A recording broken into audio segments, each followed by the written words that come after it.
Hello and welcome to Flipping the Table. Today, Michael will be conversing with a large but interesting group of veterans of a monumental dialogue process that brought together representatives from agriculture associations, environmental organizations, and government agencies to find common ground between aggies and enviros. Its success was amazing, as demonstrated by the fact that it lasted 20 years and resulted in an array of projects and innovations that helped shape current policies and programs at work in California. If you are one who would like to see a path past the conflicts and polarization that surrounds us today, we think you will like this conversation about the California Roundtable on Agriculture and Environment. Enjoy the show. Hello. Today you're going to learn about an amazing project involving environmentalists and agriculturalists that lasted 20 years and included over 800 dialogues and meetings. It was called the California Roundtable on Agriculture and Environment, otherwise known as CRAE.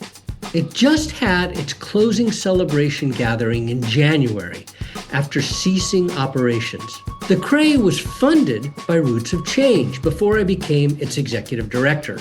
But for about 18 months, I was the original facilitator of the CRAE process because the organization I was leading at that time, Ag Innovations Network, was hired to facilitate what was sure to be a contentious process. After I joined Roots of Change in 2006, we continued as the CRAE's funder for its first 5 years. But I actually got hired for the CRAE by its originator, Jonathan Kaplan, who was an organizer and an advocate for the Natural Resources Defense Council, known as NRDC. Jonathan hired me because I had been facilitating a similar process called the Ventura County Ag Futures Alliance, which brought farmers together with community activists. The enviros wanted to ban pesticides. Farm labor advocates wanted more protections for farm workers, and the aggies wanted less conflict and more allies in their efforts to make a living in an increasingly regulated and urbanized environment. There was a gaggle of lawsuits underway between these sectors, resulting from what seemed like intractable conflict. The CRAE was facing a very similar dynamic, but at the statewide level here in California. So through this conversation, you will meet 6 participants of the CRAE process whose involvement spanned its 2 decades of work. 3 of my guests were from the pool of advocates representing a diverse set of interests. There is NRDC's Jonathan Kaplan, Gabrielle Ludwig, Director of Sustainability and Environmental Affairs for the Almond Board of California, and Tim York, CEO of the California Leafy Green Marketing Agreement. My other 3 guests are the facilitators who skillfully oriented the dialogues to ensure the CRAE would not blow up, but in fact would render meaningful results. They are Genevieve Taylor, Joseph McIntyre, and Katie Mauman. All work for Ag Innovations Network while facilitating the CRAE. As you will hear from Jonathan, Gabrielle, and Tim, the facilitators were very good at what they did. We're doing this podcast in March 2025 because our world seems to be polarized to the point of societal breakdown, which threatens democracy as we have known it. But my 6 guests have experience that reveals a different story, perhaps even a path back to a sufficient level of cohesion to allow functional governments or governance of our nation, even among our very diverse and competing interests. So I've said enough to frame my conversation with 6 veterans from the California Roundtable on Agriculture and Environment, which they will be calling the CRAE. So let's begin. Welcome, everybody. Really glad to have you here to talk about the California Roundtable on Agriculture and the Environment. It's a rainy day here in California, and we're all over the place. Tim, you're down in Salinas, right? Correct, yes. Yeah. Jonathan, where are you? San Francisco. Okay. Raining here too. Yeah, raining there too. Good. Joseph, Katie, and Genevieve, where are you guys? Sonoma County. Sonoma County. Okay, I'll Sonoma County contingent. Gabrielle, where are you? Washington, D.C. You're in DC. Very Mhm. cool. Wow. Okay. So we're a national group here today. So why don't we jump in with this story of the 20-year life of the Cray? And I think we should begin with you, Jonathan, talking about, you're the guy that thought of this. What was your intention and what's the origin story for the California Roundtable on Ag and the Environment? Yeah, well, we think I might have thought of it, but it was so long ago, no one can be sure who thought of it. But I'm willing to take at least partial credit. I think back in those days, I was at the Natural Resources Defense Council and trying to figure out how the Farm Bill worked. And it, dawned on me that we were spending billions of dollars funding individual farm conservation projects, and that there was a bigger opportunity, especially in California, where growers were struggling with ag waivers. We had, state water quality discharge regulations for the first time. And I had this idea that we could better use that money by focusing it on demonstration projects that would help groups of growers or watersheds band together and pioneer or demonstrate or measure best practices. And that if we could find common cause with agriculture, we could agree on how to better spend that money and everybody would win. That was the idea. Mm-hmm. And it was kind of naive at the time because agriculture and environmental organizations didn't really agree on anything in those days. I think you wouldn't even find us in the same room together unless it was a courtroom or a hearing room. So what did that lead to? I mean, what happened? I met Karen Ross. Karen Ross was then the president of California Association of Wine Grape Growers, and she was probably one of the first agricultural leaders who seemed happy to talk to me, with my NRDC hat on, which was kind of amazing. And I think at some point I just pitched Karen this crazy idea, like, what if could we actually get the cats and dogs to work together on this? And Karen, I think, said something like, yeah, that is a crazy idea, but let's try it. And she took the risk of inviting the state's leading farm organizations and environmental organizations to come sit down together to talk about it. So she put her name on the letter that went out to all these different organizations, because of course, had it been just me doing that, nobody would have responded. But they responded to Karen and they showed up, and we had the initial Cray meetings, 21 plus years ago. Was there a series or was there one particular one that you had?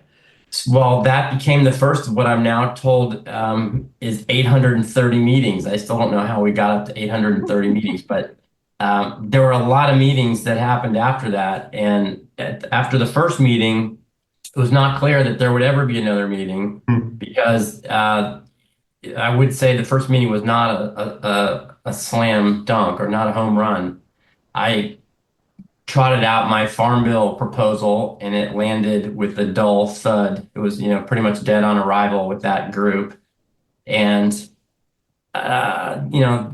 there wasn't a clear idea of what we could agree on, but I think that people were intrigued. There was sort of, like a morbid fascination to sit around the room and, see the other side at the table and not have something to fight about. And there was definitely, a lot of crossed arms and icy smiles and not a lot of friendly body language. But at the end of the day, people seemed like they wanted to meet again just to see what would happen, even if the Farm Bill idea was a non-starter. So it's almost like, we don't have that much to lose and this is kind of different. Let's just do it one more time and see what happens. And that's, we needed to have expert facilitation, as you well know. And I think that's what made this all possible. Yeah. So, well, let's go around. Let's go around the room then. Who, how did you each get invited to come to this thing, and why? That would be, what did you think it was going to be about? What would you get out of it? What would your organization like? So, tell us who you represented and why you went. So, Tim, you want to start? Sure. Thank you, Michael. I was invited. I think it was before I knew Jonathan. So it was one of a trade association representatives that was involved at Cray.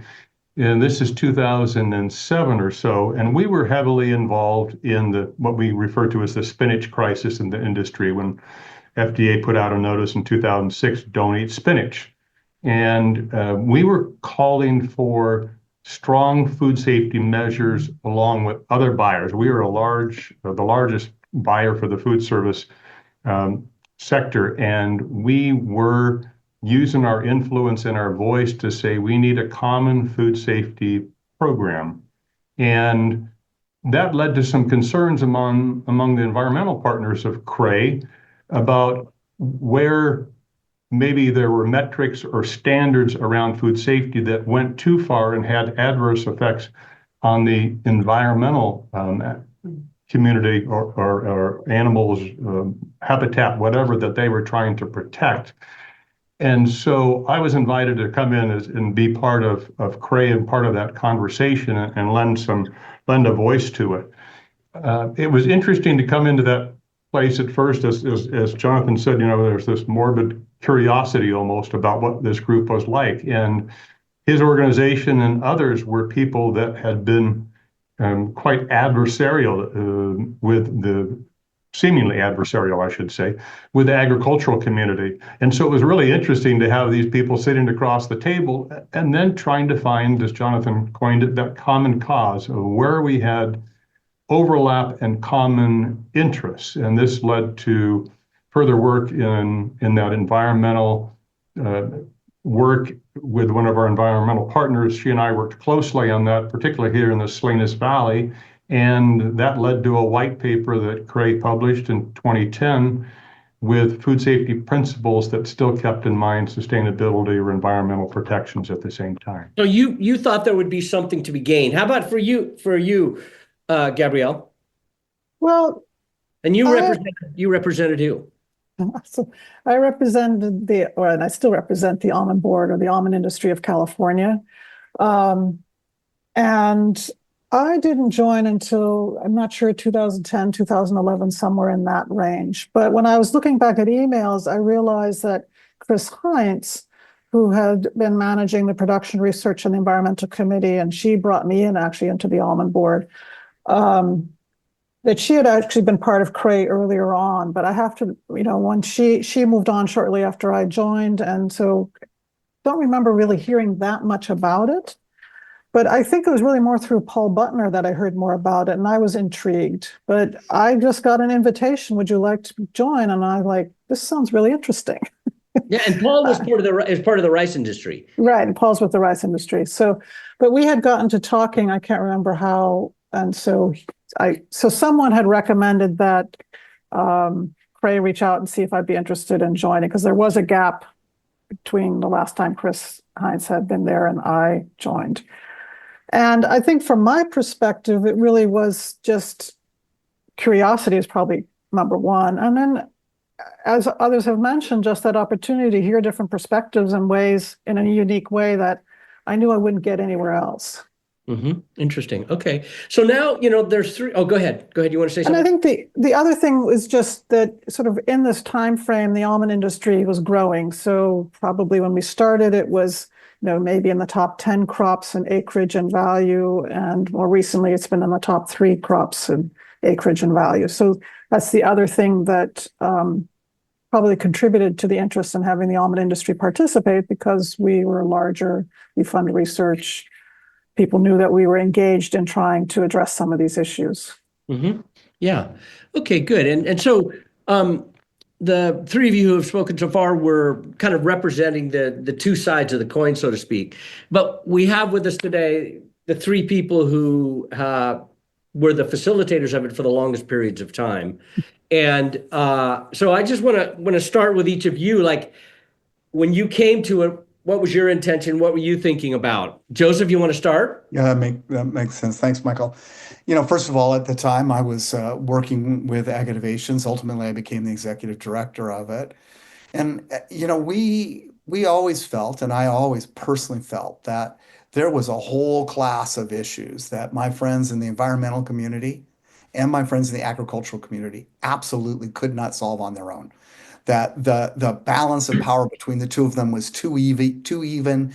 The issues were too complex, and the degree of communication between them was so low that we were just going to be in a state of gridlock. And we were fortunate to have a number of leaders, both in the agricultural community and in the environmental community, who said, "Wait a minute, we could do better than this. Let's get together and talk about this as leaders." And it always starts small. The group started off with a win around, well, actually, maybe we could actually advocate together for something in the Farm Bill that would really benefit California. Huge win for the group. Just to prove the proof of concept that actually we've got things in common and we can do things in common. And then, of course, inevitably, because agriculture is uncertain, as is the environment, once you have that proof, then when something bad happens, like the spinach crisis, then we've begun to develop some relationships, and people have something that they can lean on in a moment of crisis. So for me, I was always there with an eye to three things. The first thing was to ensure that California retained agriculture in perpetuity. I think that was always where we came about. That was what our bottom line was. That two, that agriculture was sustainable, and we didn't have this term at the time, but regenerative was actually building California in a great way. And that three, that the members themselves were learning and growing how to be more effective leaders for the increasingly complex challenges they were going to face over the next decade. Good, great. So I think Katie, you came in shortly after. I think after I left, really, actually, you came in. And so what were you entering with? Yeah, I came on the facilitation team of CRAE, I think in 2005, and quite young at that time. And for me, I want to speak kind of to the model of CRAE, and that was, something I was really on the fence about. I had come out of a background around advocacy and economic, food economies, and very much like a systems and complexity nerd. I was really interested in systems theory and applying that to social change. And I think there are kind of two main branches of that. And so I'd kind of been raised up in one, which was more analytical, looking at the kind of structural issues underneath a lot of the challenges we see day to day, and then looking at how to address the root causes, and then advocating for that. And CRAE was a systems change model that's quite different, right? It's more of like a social lab approach, or the theory is getting the system in the room, or representatives from across the system. Of course, you can never have the whole system in the room, but enough of diverse perspectives, and through a dialogue approach, really trying to understand the whole and the system dynamics in a different way. So my early days in CRAE, I was a little skeptical, a little on the fence, but pretty quickly was won over with the power that happens when you bring diverse thinkers together as whole people in dialogue, trying to really listen to and understand each other. Cool. Okay. Genevieve, then you entered. What year did you come into this? I came in 2016, and CRAE was pretty mature at that point. It had been together for about 12 years. So the format that I was guided to start with was to have the group scan the landscape once a year, identify together the issue or maybe a couple of issues that I was most interested in, and then really support them in taking a deep dive from a systems perspective to understand root causes, as Katie was saying, and then to identify ways that they could work together. So that looked like a lot of different things. Sometimes it resulted in a summit. Sometimes it resulted in a kind of a thought paper or a sign-on letter that usually had some careful thinking. There were joint presentations to agency leaders. There was even a couple of joint conversations where Ag and the Environment would go to an elected's office to help educate them about specific issues. So it really looked like a whole array of different aspects. I think the other thing to remember is that we went through the pandemic together. So Cray had always been face to face, and occasionally met in subcommittees or with the steering committee online. And I think that was a really challenging moment for Cray because so much of Cray was about grappling with the issues that they couldn't solve alone. But also about the informal relationship building that happens when you're, sitting together in a small group and talking about the issues. There are so many moments that I know where people who were potentially arguing against each other outside of the room were able to talk about something different but related, and to form different kinds of relationships together in Cray. And it was just harder to do that together. We pivoted, we did all of the things that, the good facilitators in that moment do. But we were so grateful to come back together in 2021. We met outside. I remember it was cold and a little rainy, and Secretary Ross came to join us. But that was just this joy-filled moment because people were so excited to see one another and to have conversations together. The other piece of maturity that was really interesting is the relationships were quite mature at that point. So it was the conversations that I experienced were more about tackling some of what they knew were shared problems, bringing up issues that they knew were going to be an issue that they'd have to talk to someone. I remember talking about compost regulations on farms, and we had all of the agencies there, and they were just in beginning of those thinking of kind of rethinking compost regulations. There's another one that was I think I heard land repurposing first in that room, and that was before the multi-benefit land repurposing program. So there was a lot of those kinds of hitting the desk before anything else because you were connecting together. And so those conversations were really important and stayed all the way to the very end. Mm-hmm. Okay, good. So I'd like to throw it back to the advocates that were in the room. We heard about compost. We heard that there were some agreements and letters and presentations. We heard about the spinach crisis and coming up with some guidance for growers so that they could both be safe for the consumers, but also treating the environment correctly. But what were some of the really meaty issues that you remember, Tim, and that you remember, Gabrielle, and that you remember, Jonathan, that were discussed? And I'll start with you, Jonathan. We talked about all of them. Over the years, we covered it. We did all of them. There were many issues where we didn't agree, where there was no white paper or position statement or public briefing. We just hashed it out, revealed the perspectives, illuminated, showed where the pain areas were, and then decided, agreed to disagree and moved on. Like what? Can you give me an example? Can you remember one 20 years ago? Yeah, it's hard, but I know we must have talked about pesticides, for example, right? That's an issue that I was very focused on. NRDC wants to take away a lot of pesticides that farmers think are essential for their livelihoods, right? Pretty tough conflict. And there's a lot of, stereotyping, and I think both sides historically sort of came at this with the assumption that the other side did not have good intent.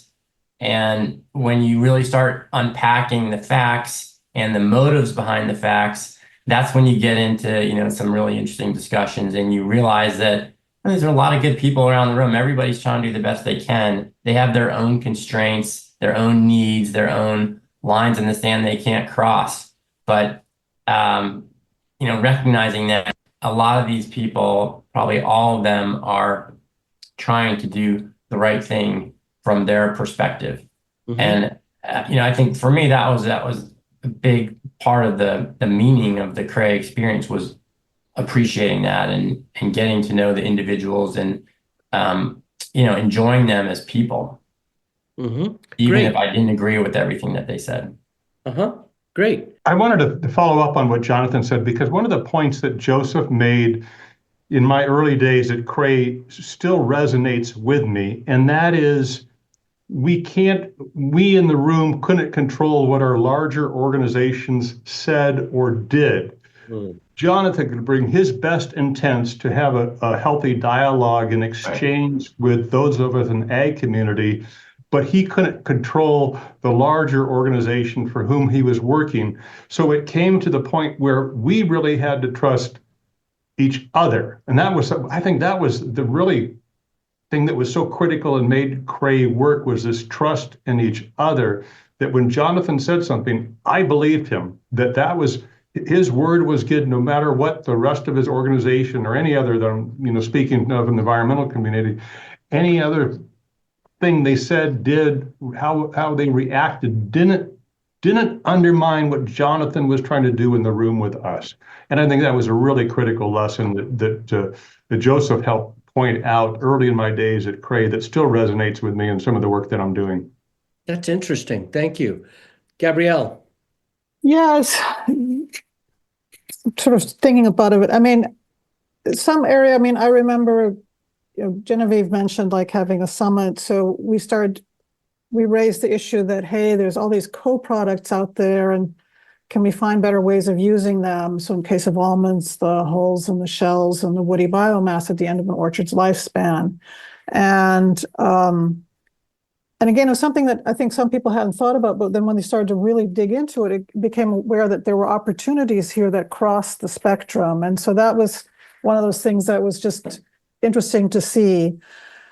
I also remember, like on water, we had some conversations about water and water supply. And to be honest with you, the first time I encountered a situation where, and this was not within Cray, this was an external speakers coming into Cray, where their version of reality had absolutely no relationship with my version of reality. Mm-hmm. And it was a shock to my system, to be honest with you, because I'm used to having differences of opinion, but realizing when your definition of what's real is so different, it is really hard to figure out how do you start a conversation in those situations.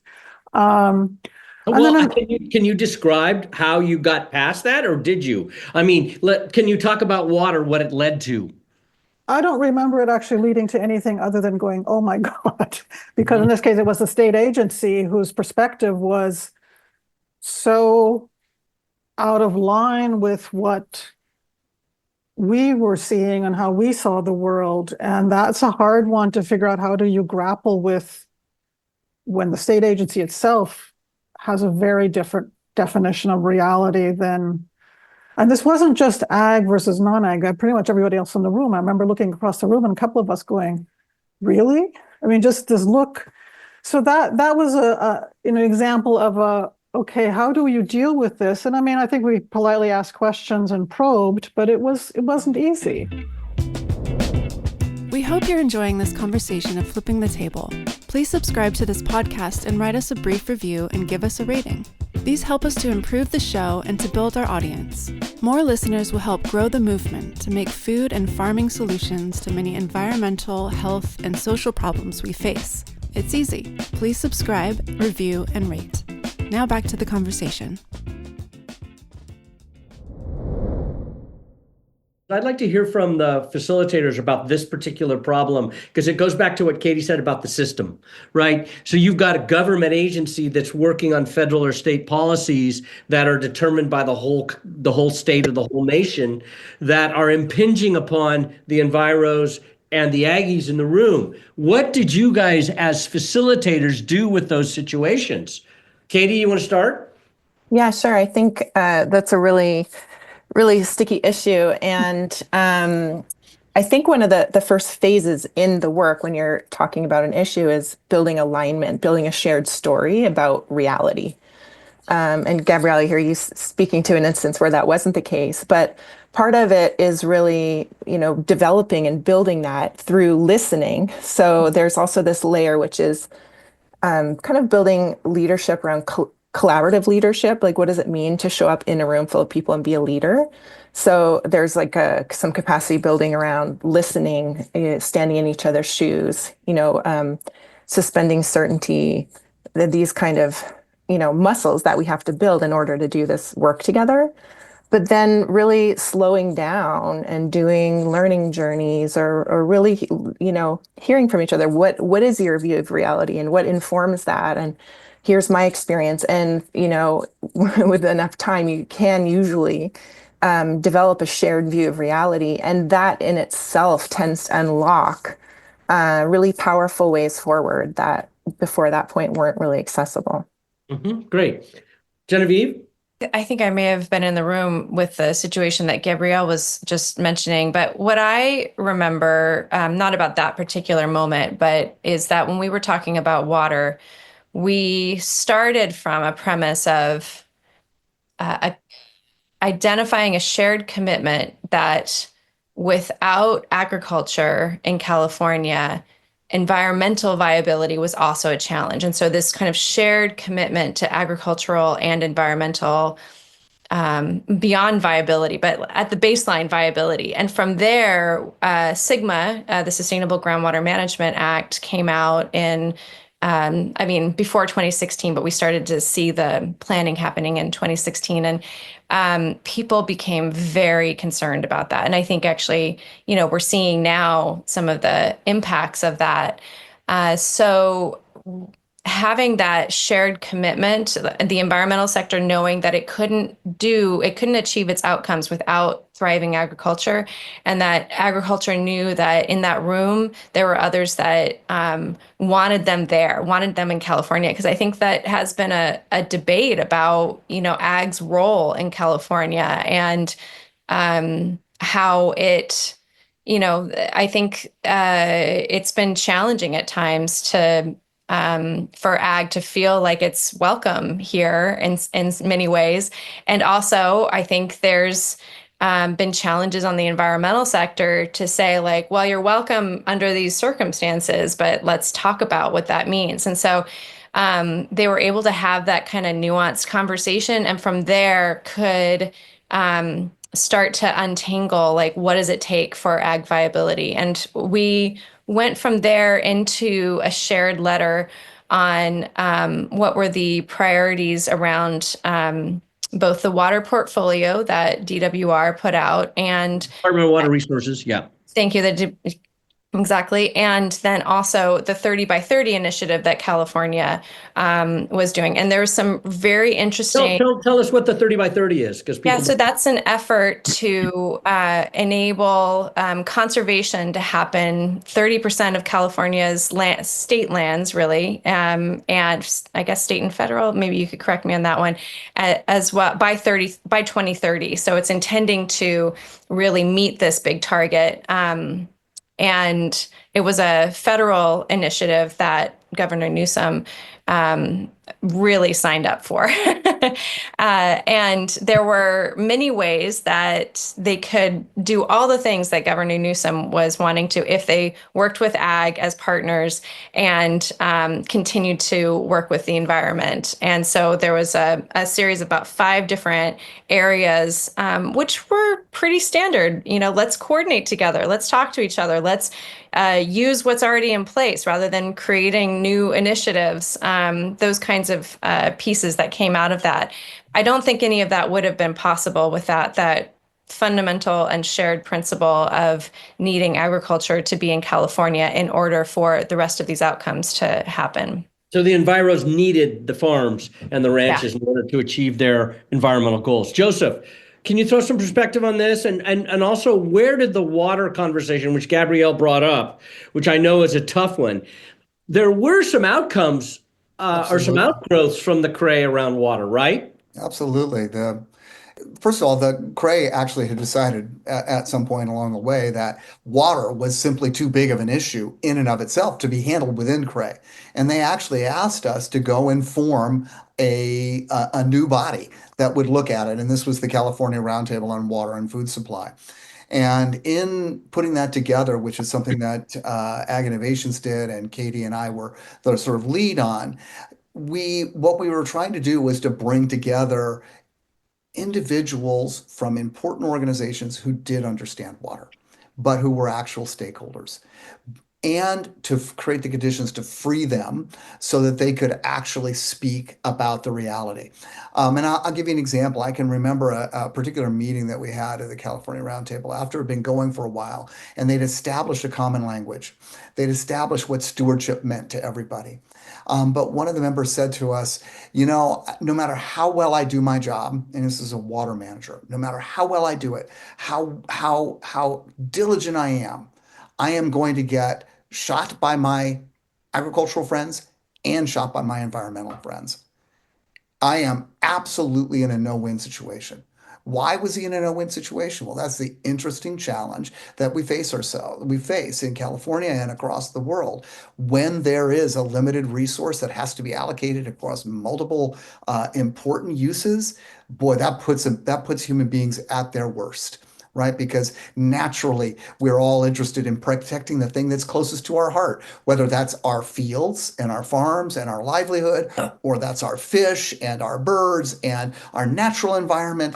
It doesn't really matter to say that, that one person's heart is bigger or one's better or whatever. That's kind of like gets into crazy stuff.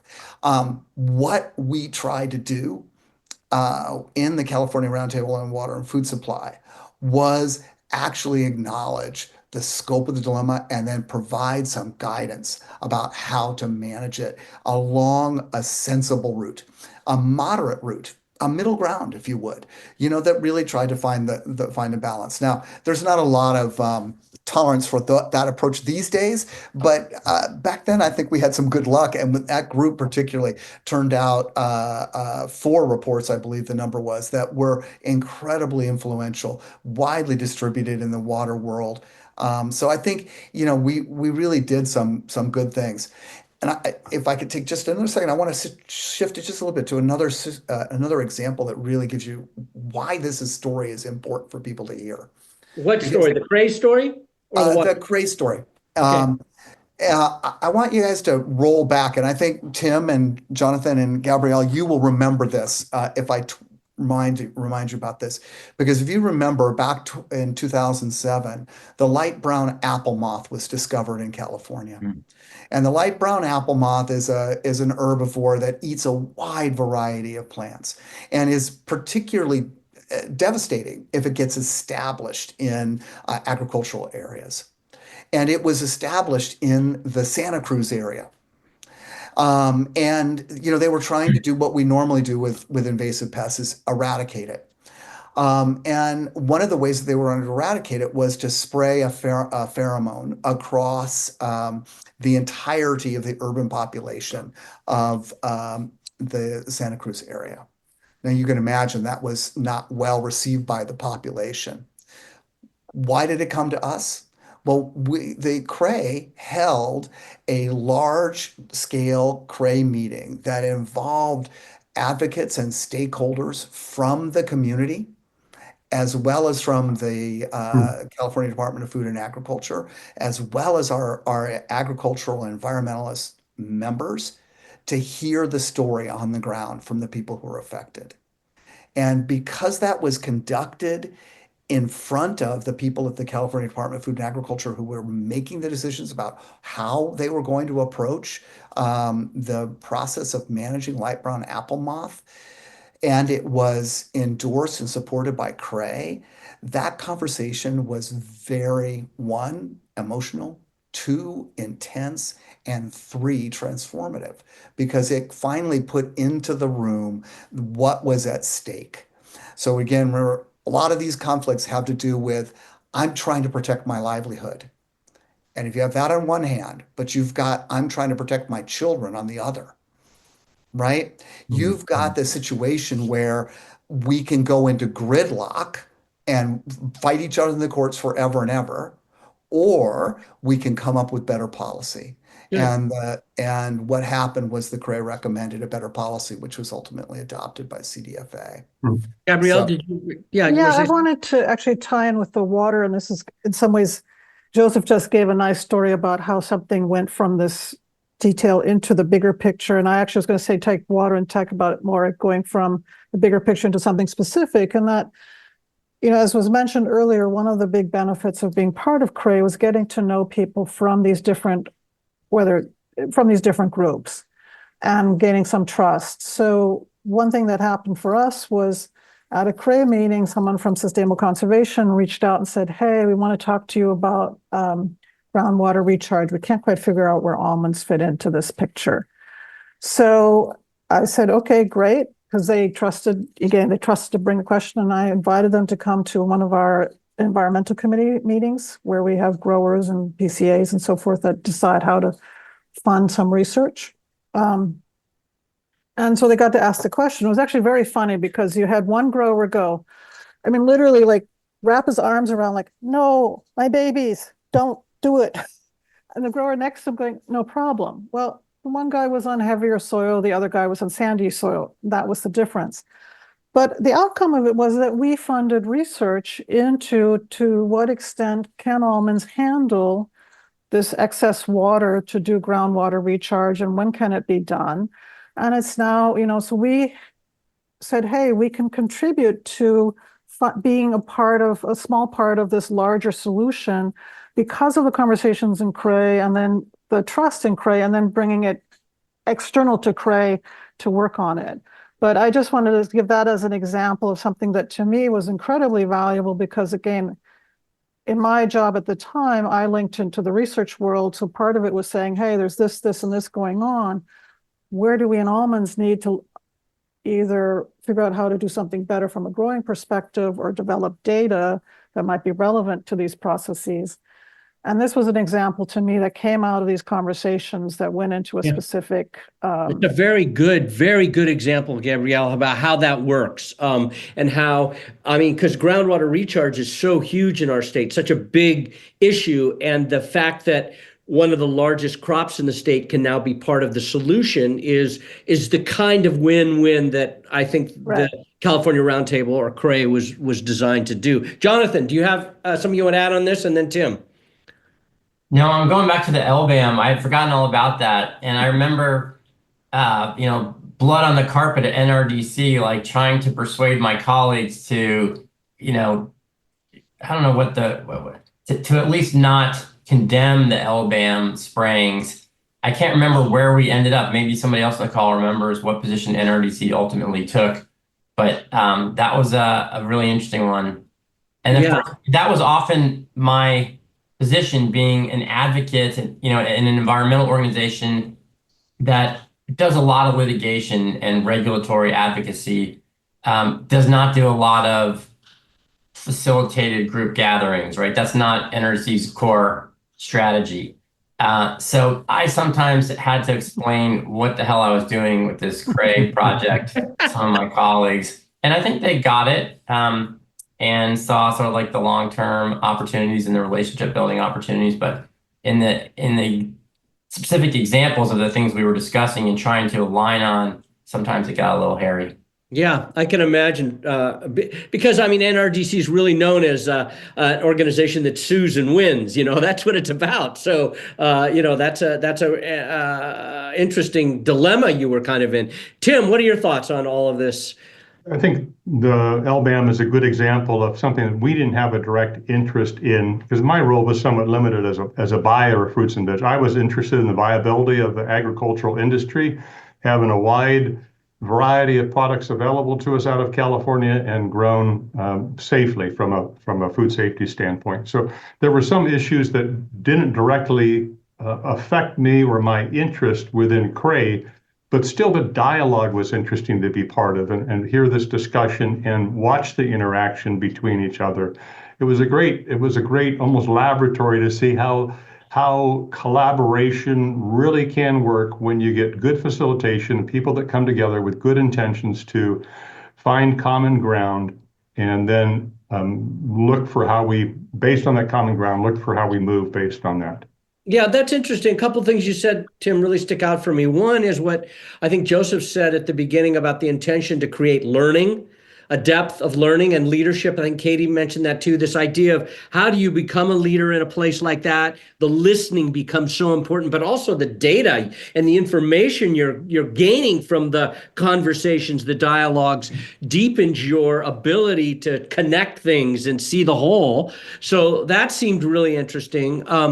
And it also kind of links into this idea of this thing lasted over, 20 years.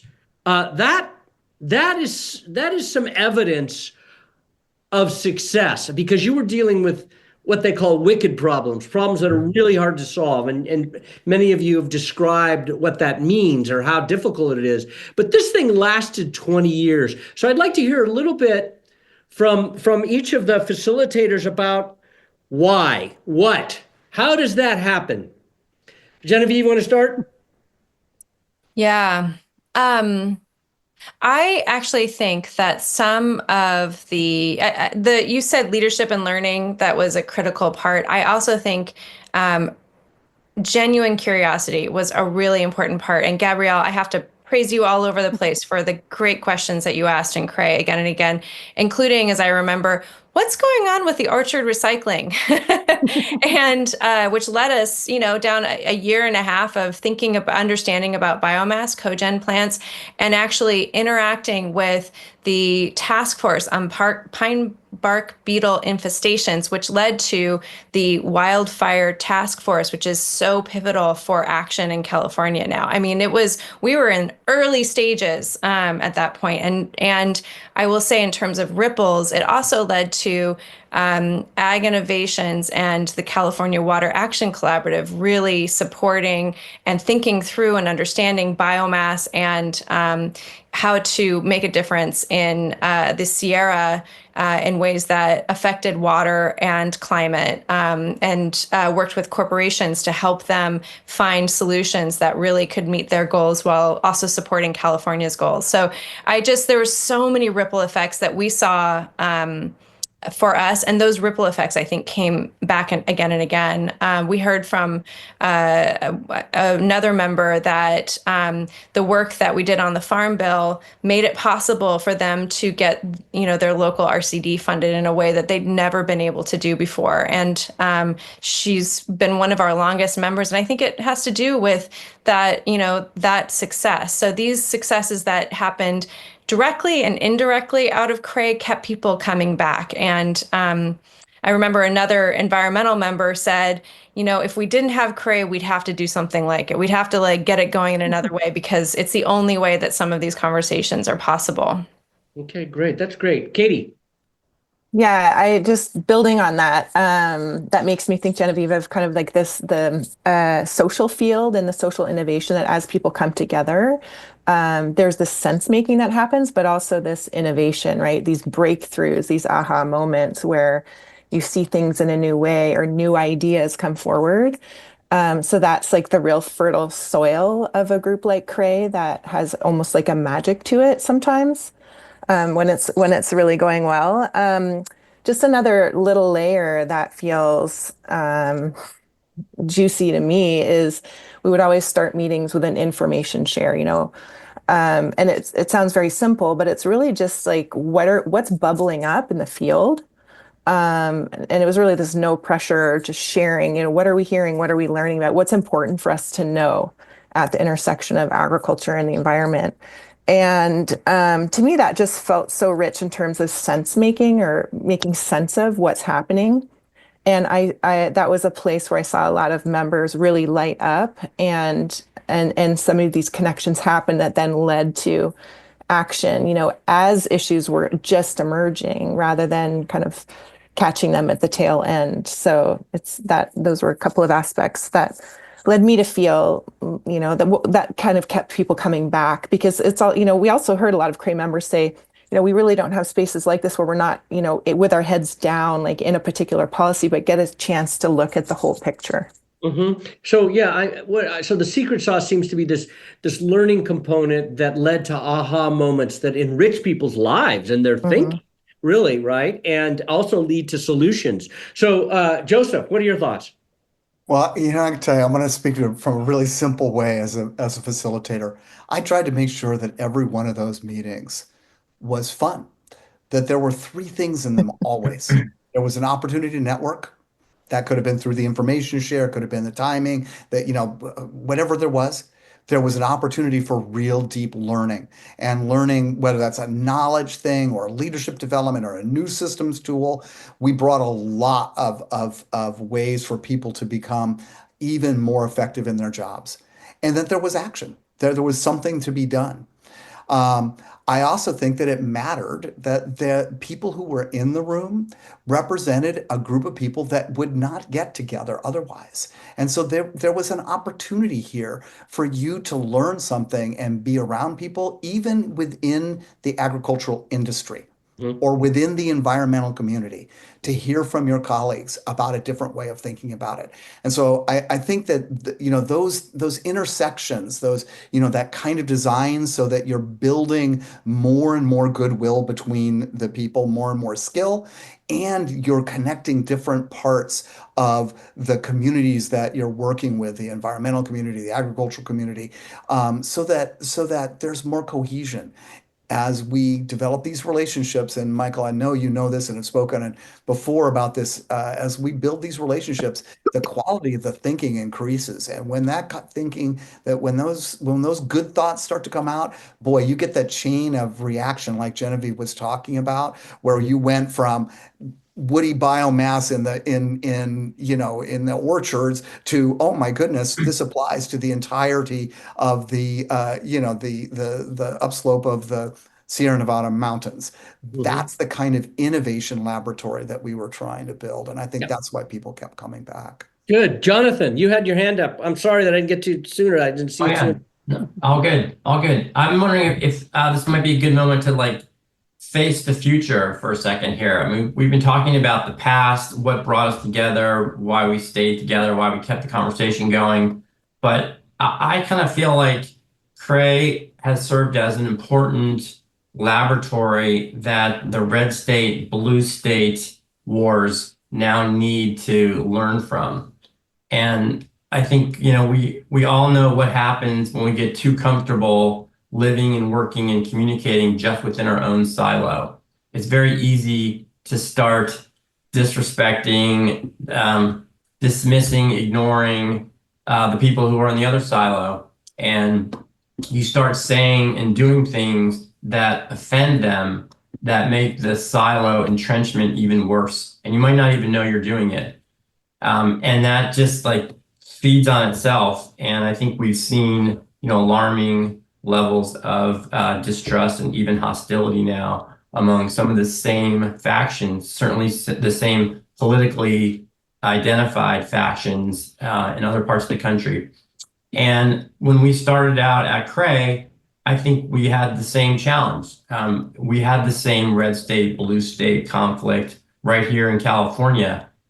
We just manifested it as growers versus environmentalists, but they're very similar to these larger national factions that we see now.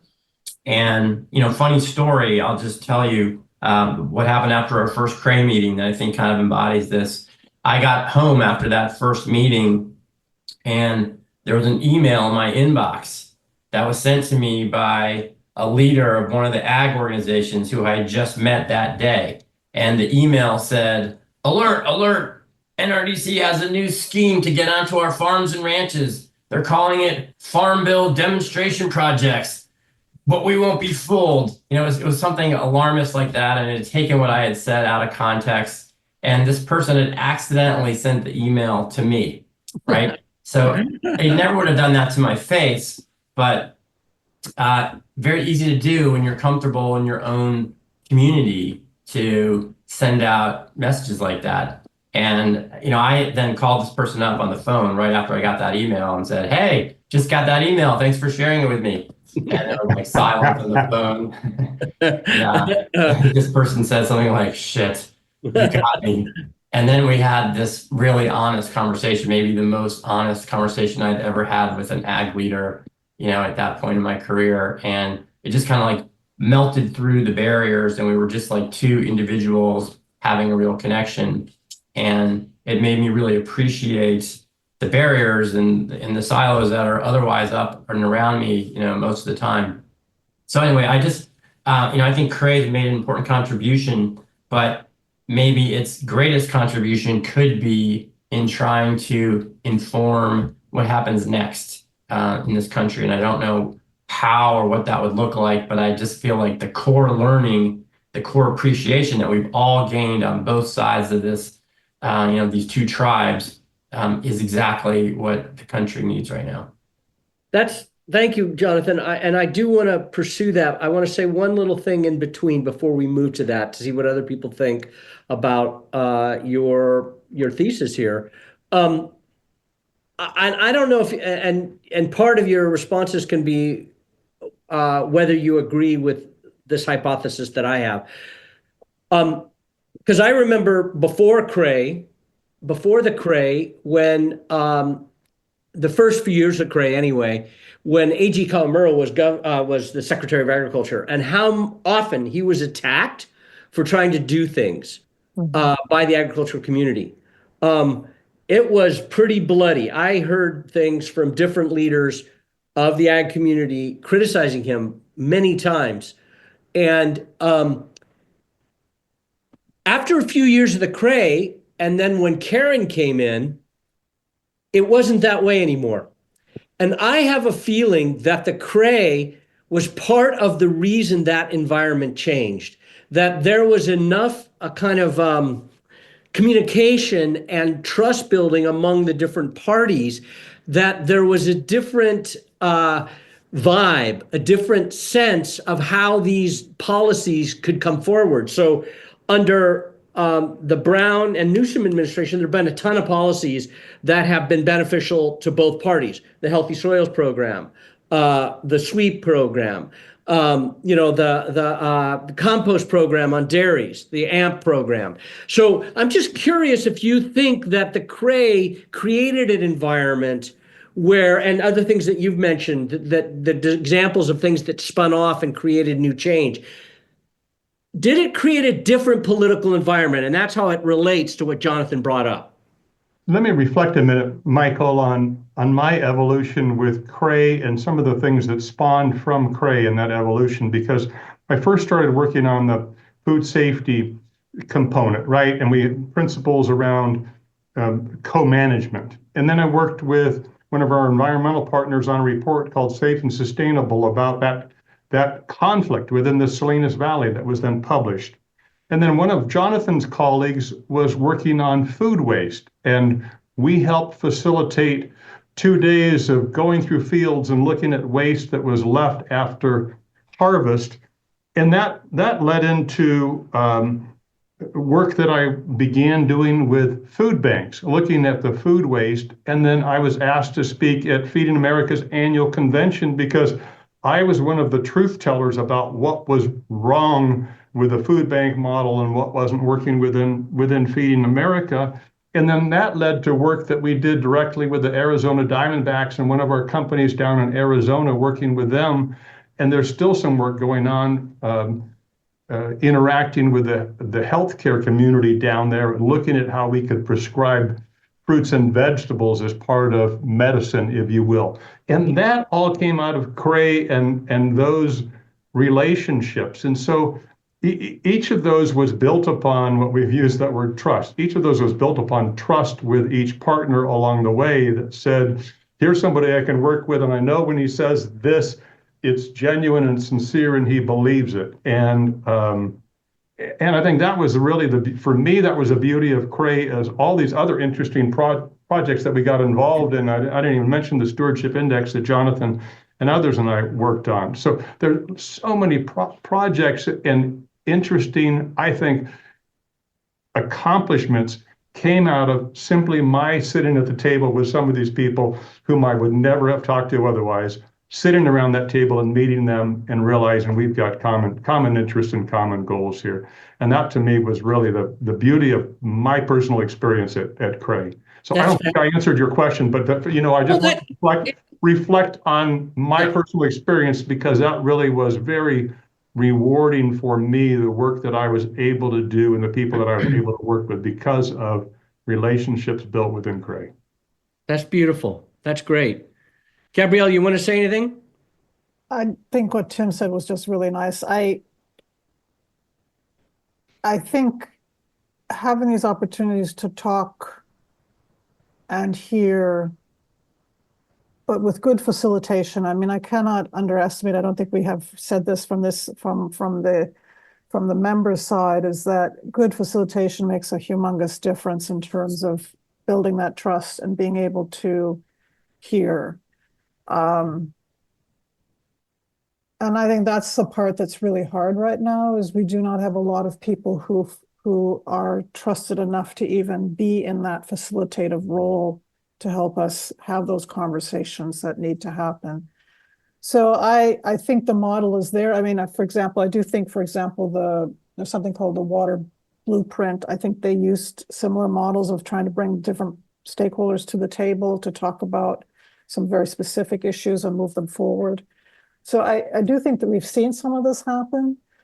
I'm not sure at the moment how hopeful I am, but that's a different story. That has nothing to do with Cray per se. But I definitely think that I've seen some of these models go elsewhere, but I do want to emphasize it, having facilitators who know enough to push. I can remember Joseph at many times sort of looking at us and so asking some pointed questions that forced us all to go, you know, and that was really helpful because it got us out of our little boxes sometimes, or made us think about something that we had not wanted to think about or had not thought about, in addition to hearing what everybody else said. So I think that's an element to it as well that was part of the success of the mix. The secret Yeah, sauce. I want to second that. I mean, I feel like for this group, for this context, we needed more than just neutral facilitation. We needed coercive facilitation. We needed facilitators who were going to like lock the doors and not let us leave until we agreed. It was almost like arbitration as much as facilitation. I feel like, somewhere in there. I'm not sure exactly what you call it, but definitely different than maybe traditional facilitation. Yeah. Okay. Yeah. Cool. So go ahead. I mean, Gabrielle, you were part of the transition, the kind of the middle years, the maturity years. And my experience when I came in was that because the relationships and conversations were much more mature, people tended to focus more on the things that they knew that they could get collective buy-in on. And it was harder. I mean, I looked for those conflicts and was always gave them space when we needed them. But folks maybe wanted to talk about them and then not move forward. I felt like that fell off some with over time. How do you think that how do we get to the pointed questions now in a moment when it feels sensitive? Like it's even more sensitive these days, and we don't all there are different shared realities. What are you seeing there that would help us, as a society, move forward better around asking the questions that matter most to each other? Well, I mean, if we're talking about the red and blue, I mean, I think if you start actually probing, I actually think there'd be quite a bit of agreement about what's not working for us as a society.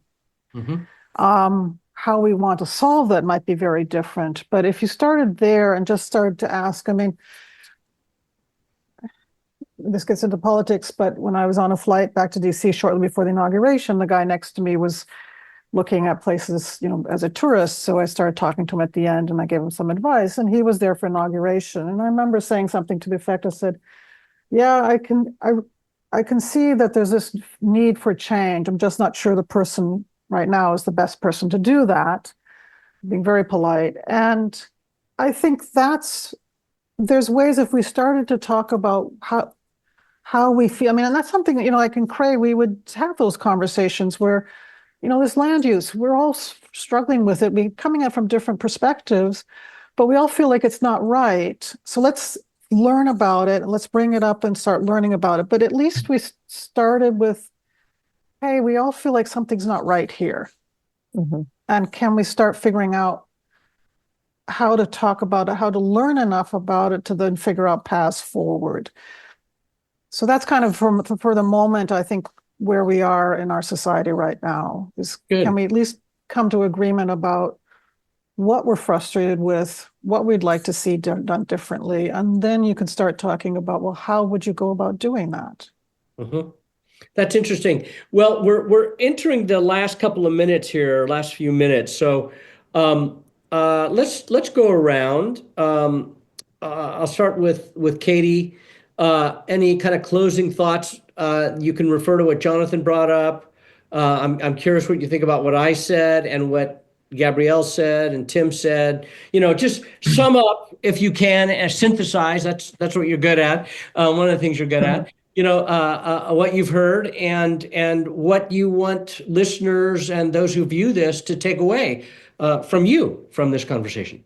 Thanks, Michael. Yeah, it's been a great conversation. And I mean, one thing that's really rising to the surface for me is this dynamic in Cray that we're now seeing in a wider society of grappling with difference. And I like what you said, Gabrielle, and it does seem that one of the principles in interest-based negotiation of going underneath people's positions to interests, and actually you can see what people care about and build connection off of that. And I think there's connection to be had off of, aligning around what's not working too. But I think that there's a lot of hope for us as a society in coming back together and forming relationship. We're hearing through this conversation of the power of real relationships and authentic relationships. And of course, we're being pulled away from that by social media, and it's so easy to other, right? To cast blame and to have that ripple out really far and wide. And the degree to which we can be forming authentic relationship across difference, and that can be painful when it's across real difference, and so much is at stake, and there's so much pain. But to me, it feels like that's an important way forward for us. Yeah, I like that. I think there's a lot of wisdom in that. That's good. Thank you. Genevieve.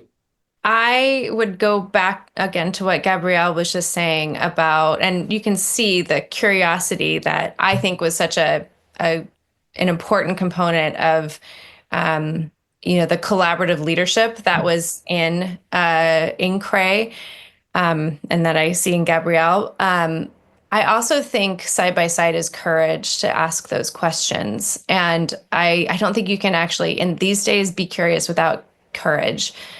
Because as others were saying, sometimes the hardest negotiations are with the folks that you're most comfortable with, your tribe or what have you. And it takes courage to actually be curious. And I really hope that we can continue to find ways to cultivate that these days.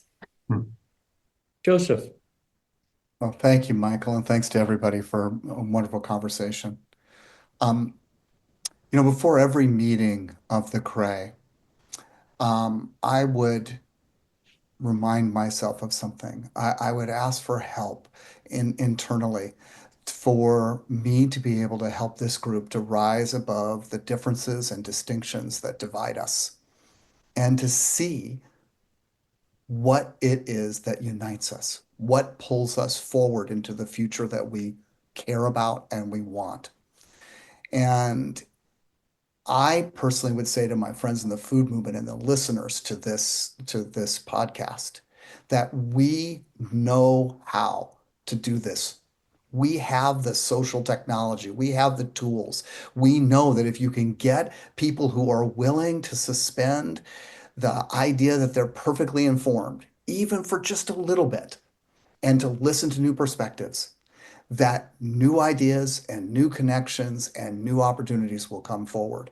And a lot of the best ideas that the food movement have brought forward, a lot of the innovation that's happened in that agricultural industry have all come from this same kind of method, if you would. It's curiosity. It's a willingness to challenge your assumptions. Now, obviously, if we are locked into our respective tribes, if we are only hearing a side of the story, whether that's the side of the story that's coming, quote, on the blue side or the red side or the purple side or whatever side, it is inevitable that we are not going to hear the whole story. And therefore, we are not going to come up with holistic solutions.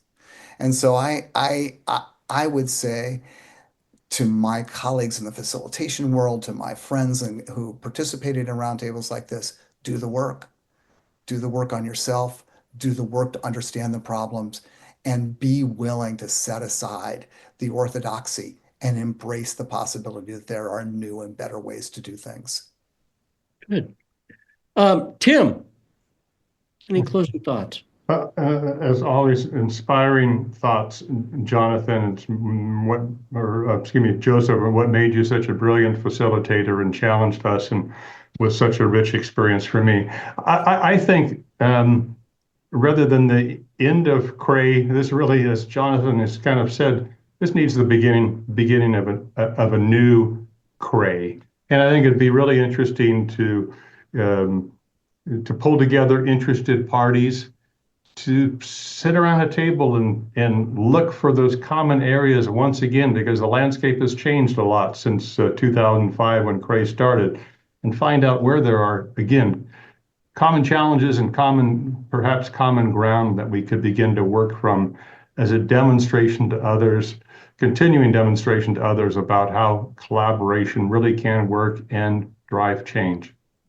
Well said. Thank you. Jonathan, you have the last word, my friend. Well, we have some black belt level recappers in this group, so I'm not going to try to improve on that. But there is one thing that I just want to add to the pile, and that is that in our society, I'm not aware that there's really much space for the act of just meeting and listening. It's not something we really reward or practice or make room for as a society in either camp.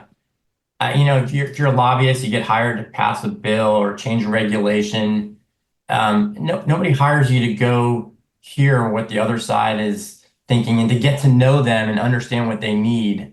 It's like it's just not part of our lexicon of paid for work. It's not work for most of us. And we have to figure out how to make space for that and keep that muscle strong, build that muscle and keep it strong. And I think even though it doesn't necessarily have a lot of short-term gains, as we've discussed for the last 90 minutes, it has all these cascading secondary benefits that are tangible, are real outcomes. But the work itself is a little fuzzy. It's a little touchy-feely. It's not what a lot of hardened, business leaders want to sign up for, or maybe they don't think of it as what they should be spending their time on. But that is our challenge and our opportunity. Well said. I want to thank all of you very much for a rich conversation. I appreciate all of you are incredibly articulate, and we're very good at describing your experiences. So thank you very much. We hope you enjoyed the show. Please share it with your friends and listen to our next monthly episode of Flipping the Table, hosted by Roots of Change, a program of the Public Health Institute, a nonprofit organization dedicated to building a healthier world.